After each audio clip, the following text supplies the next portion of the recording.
The Kumasi Central Prison, which is originally supposed to accommodate 700 inmates, is currently home to over 1,800 inmates. This has become a major concern to authorities at the facility as the place is overly congested. David G. Mason was convicted for murder in the early 1990s and was slapped with a life sentence. After spending 19 years in prison, he however got lucky as he was granted amnesty by the former president John Agyekum Kufuor in 2009. He shares his experiences with City News. I had been in prison for 19 years and the challenges are enormous. Finding oneself in prison, as a matter of fact, you are brought here to reform. But the system is such that what is needed to make a prisoner reform is not adequate. In terms of health, the key problem is the congestion. And when a place is congested like prisons, a lot of communicable diseases spread. They easily spread. So if the president can decongest the prisons a bit, fine. Because I can attest to the fact that it's not everything the medical team in the prison can do. Sometimes they are so limited, there are certain cases. I remember when I was in prison, I had a lung hemorrhage. And the prison officer just stood there and there was nothing they could do because the medication to arrest the hemorrhage was not there. It took only the grace of God for me to survive it. Yeah, so if the government can boost up the medical supplies in the prisons, it will also help. According to the Deputy Ashanti Regional Commander of the Prison Service, although the prison service is mandated to provide medical screening for all inmates at least once a year, that has however not been done due to limited resources. He says this has become a major concern as it poses health risk for all inmates.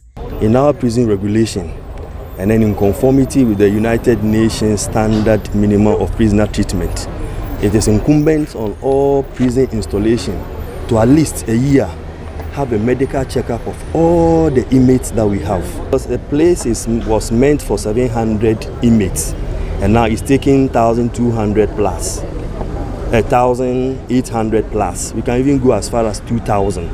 So you feel of the health implication, congestion, heat and malaria, is prevalent in our part of the world. So it's really a serious concern as far as the medicals are concerned.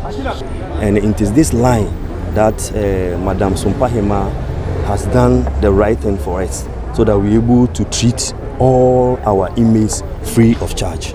As part of efforts to help address some health needs of inmates, the Sumpahema Foundation organized a health screening exercise for inmates of the Kumasi Central Prison.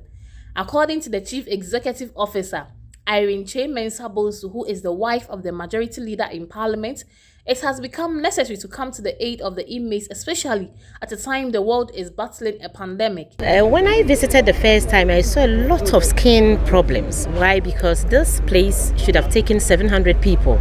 But as we speak now, they have about 1,800 or so. And so you can understand the heat, everything. And I also got the information that most people they can't take them to hospitals. They have the clinic there, but if you had seen the place before we came, you would understand why I came there, and I think it's key that I did. The prison is a place that we ignore, and so I will plead with people to come on board for us to help the prisoners. They need help. They really do.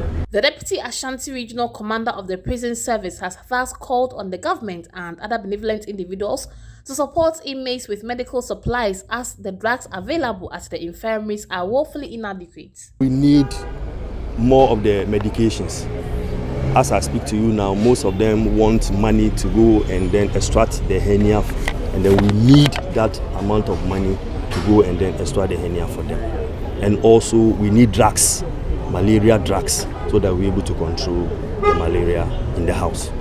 From the Kumasi Central Prisons, I am Fatih Amin Ibrahim for City News.